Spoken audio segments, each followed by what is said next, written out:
galera, sejam bem-vindos a mais um vídeo do canal Estamos em Obras. E hoje eu vou fazer o 5 por década das décadas de 1910 e 1900. Mas só depois da vinheta, vamos lá!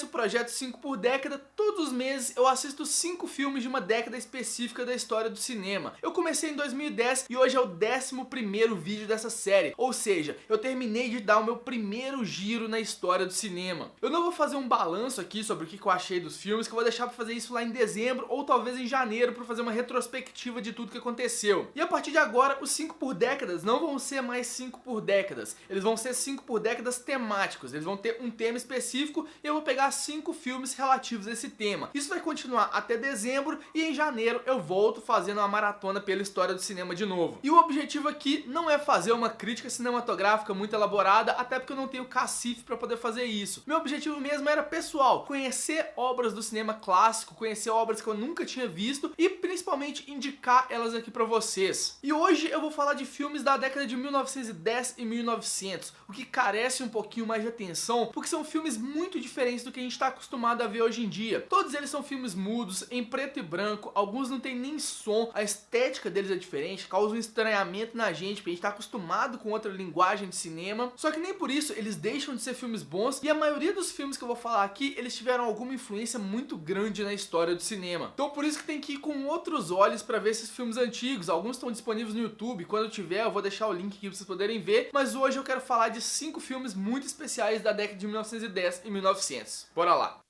O primeiro deles é o Gabinete do Dr. Caligari, que pode ser de 1919 ou 1920. E por que essa dúvida? É porque eu consultei duas fontes diferentes. O IMDb fala que é de 1920 e a maioria dos outros sites também fala que é de 1920. Só que para fazer esse projeto 5 por década, eu tô usando como base esse livro aqui, que é o 1001 Filmes para Ver Antes de Morrer. E nesse filme fala que ele é de 1919. Eu particularmente confio mais no menino IMDb, então eu acho que o filme é de 1920 mesmo. Mas como eu tô usando o livro como base, então ele vai entrar nesse vídeo aqui pensando que ele é de 1919. Ele foi dirigido pelo Robert Wine, que dirigiu uma porrada de outros filmes, só que o mais famoso dele com certeza é o Gabinete do Dr. Caligari. E esse filme também é um dos principais expoentes do expressionismo alemão, talvez uma das primeiras manifestações do expressionismo alemão. Eu falei um pouquinho mais sobre o expressionismo alemão no vídeo passado, no 5 por década de 1920, quando eu falei de Nosferatu e de Metrópolis. Então lá tá mais detalhado tudo que eu pesquisei sobre o expressionismo, as características dele, como que ele se enquadrava no cinema. Se vocês quiserem ver, eu vou deixar o link aqui nos cards. Mas bom, falando do filme em si agora. Tudo começa em 1783, quando a gente conhece o tal Dr. Caligari do título. Ele é um médico que viaja por feiras de aberração por todo o país, apresentando o companheiro dele, que é o Cesare, que é um humano que passa a maior parte da vida sonâmbulo e, teoricamente, tem o poder de prever o futuro. Quando ele chega numa cidadezinha e vamos fazer a primeira apresentação, o Cesare prevê a morte de uma pessoa na plateia. E o problema é que essa morte realmente acontece no final do dia. E lógico, os principais suspeitos passam a ser o Dr. Caligari e o Cesare. Só que essa história que eu contei aqui agora, ela é contada através de um flashback. O filme começa quando o Francis, que é o personagem principal da história, tá contando para um senhorzinho como que ele conheceu aquela que ele diz ser a esposa dele. Na verdade, passa uma mulher na frente dos dois, ele aponta e fala: aquela ali é a minha noiva. E o cara fica sem entender porque a mulher nem olhou pro Francis direito, né? A mulher chama Jane e ela nem olhou pro Francis e passou direto. E a partir daí o Francis vai contar a história do Dr. Caligari, que está intrinsecamente ligado em como ele conheceu essa mulher. Esse filme é considerado por muitos críticos como o primeiro grande filme de terror da história. E por ser um filme de terror, ele usa muito bem os elementos do expressionismo alemão, principalmente o posicionamento da câmera, o contraste de sombras que é utilizado e a maquiagem e as atuações que são sempre mais exageradas. Mas o que mais me chamou a atenção em O Gabinete do Dr. Caligari foram os cenários. Porque o filme é claramente feito com pouco dinheiro, ele é todo feito em locação e os cenários são pintados à mão. Mas não é uma pintura à mão para parecer realista, não, pelo contrário, ela dá um efeito de que parece tudo uma grande fantasia. E esse grande tom de fantasia, ele é fundamental pro final da história, que tem um plot twist que é incrível. Se hoje a gente paga pau pro Shyamalan, quando ele fazia filmes bons, né, que tinham plot twists incríveis no final, acho que o primeiro a fazer esse grande plot twist foi o Gabinete do Dr. Caligari. E se hoje ele pode soar um pouquinho estranho pra gente, tem que lembrar que ele tem quase 100 anos de idade. qualidade, é tempo pra caramba. Só que a história dele é tão boa e a tensão é tão palpável que eu, quando eu tava vendo, praticamente esqueci de qualquer probleminha técnico que eu tava vendo ali, qualquer discrepância que eu tava vendo com os dias atuais, porque a história tava me prendendo bastante. Então, se você não assistiu Dr. Caligari ainda, assiste, que ele é uma peça fundamental na história do cinema.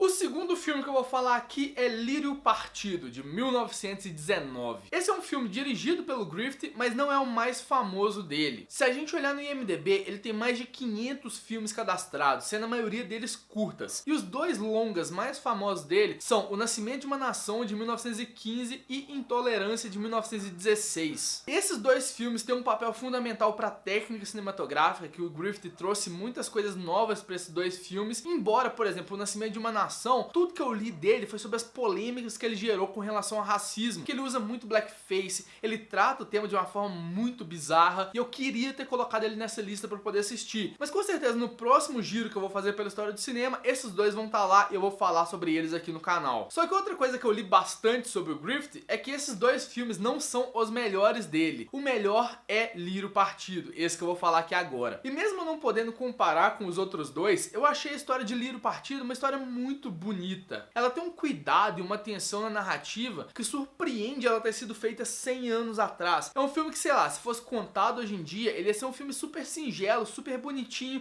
e encaixaria muito bem nos dias atuais. A história gira em torno do chinês Chen Yuan, que é um missionário que vai pra Inglaterra para poder passar os ensinamentos do budismo. Só que chegando lá no país, ele acaba se decepcionando com o cenário geral, com as pessoas, e acaba virando um atendente numa loja de bagulho. É quando ele vê pela janela a pequena Lucy, que é uma menininha de 14, 15 anos, que é muito maltratada pelo pai. A história dos dois se cruza quando, depois de uma bela surra que ela levou do pai, a Lucy acaba desmaiando na frente da loja desse chinês, e esse chinês passa a cuidar dela. Como deu pra perceber, essa história pode ser classificada como um grande drama. E para um drama funcionar bem, não basta ter um roteiro afiadinho, que esse filme tem um roteiro afiadinho, aliás. Ele precisa ter toda uma linguagem cinematográfica que ajuda a contar o sofrimento daqueles personagens. No caso desse filme, por exemplo, eu acho que tem alguns elementos que ajudam a caracterizar muito bem os personagens e dar o tom de drama para a história. O primeiro deles são os closes que são usados em momentos chaves e que são determinantes para mostrar a característica de cada um, como que eles estão reagindo a determinada situação. Então é muito importante o uso do close aí, que era uma coisa que não era tão usada na época. E o outro ponto é o design de produção, que consegue retratar muito bem os ambientes, e esses ambientes refletem as pessoas que estão nele. Então tem desde o ambiente de Esbórnia, quando o pai da Lucy sai para poder encontrar os amigos, até a casa de cada um deles. A casa da Lucy é uma casa bem pobre, com poucos móveis, e na hora que chega na loja do chinês, é uma loja atulhada de coisas, e o quarto em que ele mora é um quarto bem diferentão também. Então todo esse design de ambiente, a forma como ele é filmado, a fotografia, ajuda a constituir um bom drama, um filme que eu me surpreendi bastante ao poder assistir. E sem falar que esse filme é só um da imensa parceria que rolou entre o diretor, o Griffith, com a atriz a Lillian Gish. E as fontes que eu consultei listam esses dois como uma das grandes parcerias da história do cinema, comparáveis a algumas que a gente tem hoje em dia, por exemplo, De Niro e Scorsese, como Sergio Leone e Clint Eastwood, como Kurosawa e o Mifune, ou talvez hoje em dia, né, com o Scorsese e o DiCaprio, por exemplo. Então são parcerias muito fodas, e esse diretor e a atriz fizeram uma dessas parcerias fodas também.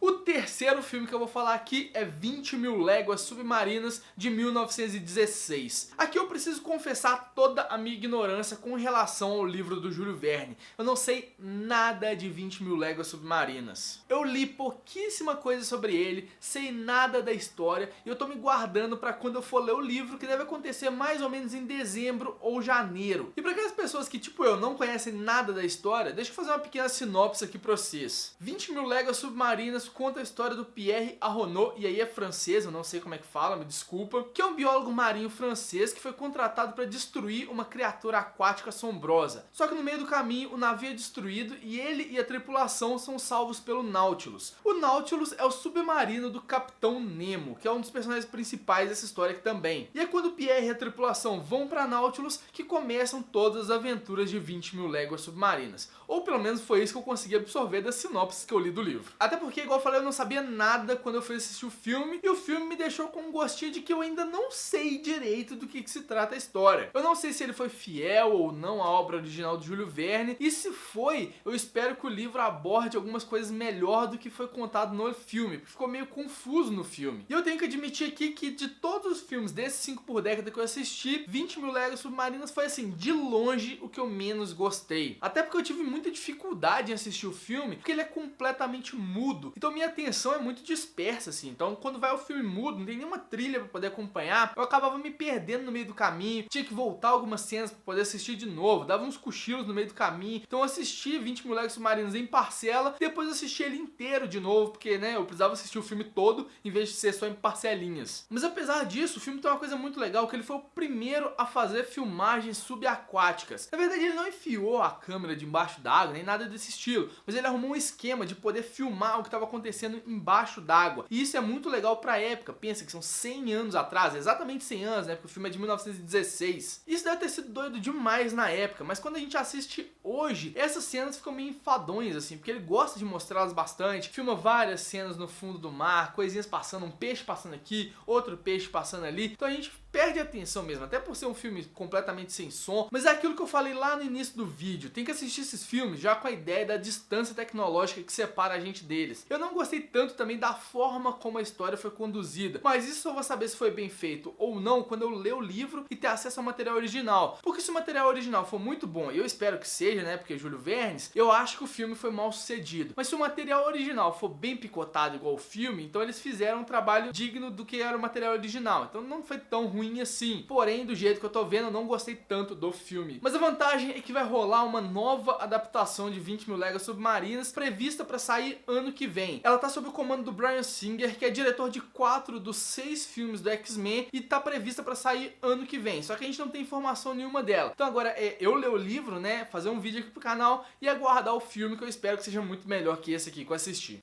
O quarto filme que eu vou falar aqui é O Grande Roubo do Trem, de 1903. Esse é um curta com mais ou menos 11 minutos de duração e dirigido pelo Edwin S. Porter. Esse é um diretor importante da época também, e se a gente olhar no IMDb, ele tem mais de 300 filmes creditados no nome dele, sendo que a maioria eram curtas-metragens. E curtas-metragens assim, 2, 3, 4 minutos, que era o padrão da época. A história desse filme, como o próprio título antecipa, é sobre um roubo de trem e quais as consequências desse roubo para os assaltantes. Muita gente, inclusive, considera que esse é o pai do faroeste norte-americano, gênero que ia estourar só algumas décadas depois. E ele surpreende demais por ser um filme de 1903. Ele tem várias cenas interligadas. A montagem do filme é uma montagem muito moderna para 1903. A gente tá falando de uma época que o cinema estava engatinhando ainda. Ele estava aprendendo a trabalhar a linguagem. Então a gente vai ter de um lado o Georges Méliès trabalhando os efeitos especiais, contar a história de uma forma mais fantasiosa, que eu vou falar daqui a pouco. Do outro lado a gente tem pessoas filmando movimento mesmo,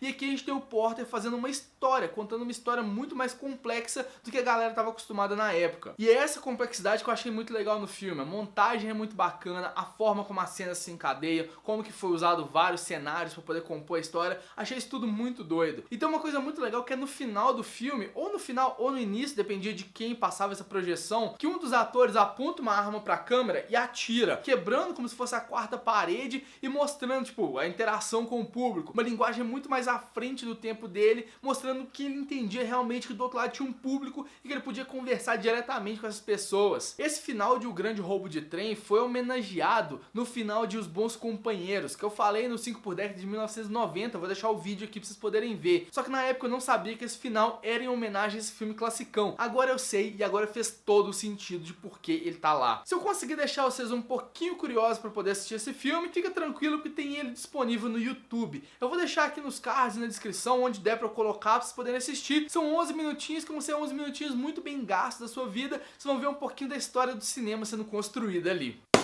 O quinto e último filme desse meu primeiro giro pela história do cinema é Viagem à Lua, de 1902. E não tinha nome melhor para eu terminar meus 5 por década do que Georges Méliès, que era o responsável por revolucionar várias técnicas com relação aos efeitos especiais no cinema. Ele é um dos diretores fundamentais para o cinema ser o que ele é hoje em dia. Em vez de retratar apenas imagens em movimento, ele estava preocupado em contar uma história. E mais do que isso, ele estava preocupado em quebrar a realidade. Ele trazia um lado fantasioso fantasioso para a história e sempre trabalhando a questão dos efeitos especiais, como trabalhar a imagem, até porque ele era um ilusionista, então ele tentava passar esse efeito de ilusão pros filmes dele. Viagem à Lua tem cerca de 14 minutos de duração e conta sobre a viagem de um grupo de cientistas para a Lua, o que eles encontraram por lá e como que eles fizeram para voltar para a Terra. É desse filme, por exemplo, aquela icônica figura da Lua com uma cara humana e um foguete enfiado no olho, que é quando os cientistas chegam lá no nosso satélite. Além disso, Viagem à Lua tem um tom de surrealismo muito grande e pensar que o surrealismo só surgiu 20 anos depois que esse filme foi lançado. Tem muita gente que classifica esse filme como uma das primeiras experiências dentro da ficção científica, porque ele tem muitos elementos do gênero aí, tem nave espacial, tem exploração do espaço, tem extraterrestres, então tem muito de ficção científica sendo trabalhado aí também. Só que eu acho que a maior ligação do filme é realmente com o Júlio Verne, porque a obra do Júlio Verne era muito importante nessa época ainda e tem muito do conceito de ciência do Júlio Verne aplicado em Viagem à Lua. Esse também é outro filme que é muito fácil encontrar aqui no YouTube, eu vou deixar nos cards, na descrição, o link que eu achar mais adequado, então se vocês puderem ver, vão ser 14 minutinhos muito bem gastos na vida de vocês. E se vale a indicação aqui, eu quero indicar um filme e um livro, que na verdade é a mesma obra, né, porque eu tô falando de A Invenção de Hugo Cabret. O filme foi dirigido pelo Scorsese e eu acho um filme incrível, e o livro é do Brian Selznick, que ele consegue fazer uma mescla muito boa entre o texto e as ilustrações. E da metade pro final dessas obras tem uma puta homenagem ao Méliès e a história do cinema também. Então é por isso que eu acho que vale muito a pena tanto assistir Viagem à Lua quanto assistir / ler A Invenção de Hugo Cabret, que os dois têm um complemento muito legal e no meio dá pra entender melhor o personagem do Méliès. Então é isso, faz as coisas de sempre, curte, compartilha o vídeo, mostra pros amiguinhos, se inscreve no canal se não for inscrito. E aqui eu terminei meu primeiro giro pela história do cinema. Se assistiu algum desses filmes que eu comentei aqui, deixa um comentário pra gente poder conversar sobre eles. E agora, o 5 por década passa a ser temático. Esses filmes que eu vou falar aqui eu já assisti, porque esse vídeo tá atrasado, né? Então eu vou deixar tudo adiantado pra esse mês, tentar colocar todos os 5 por décadas em dia, mas pro próximo vídeo vai ser 5 por década especial trilogias, com 3 trilogias de filmes que eu ainda não tinha assistido e que sempre me recomendaram ver. Só pra vocês saberem quais filmes eu vou falar depois, eu assisti a trilogia das cores com A Liberdade é Azul, A Igualdade é Branca e A Fraternidade é Vermelha, foram lançados entre 1993 e 1994. Assisti também a trilogia da Vingança, que é composta pelo Mr. Vingança, Old Boy e Lady Vingança, que foram lançados entre 2002 e 2005. E assisti a trilogia do Dólar, lançada de 1964 a 1966 e composta por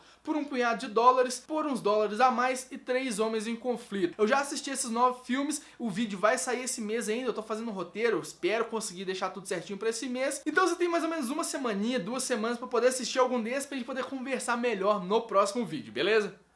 Um beijo e até o próximo vídeo.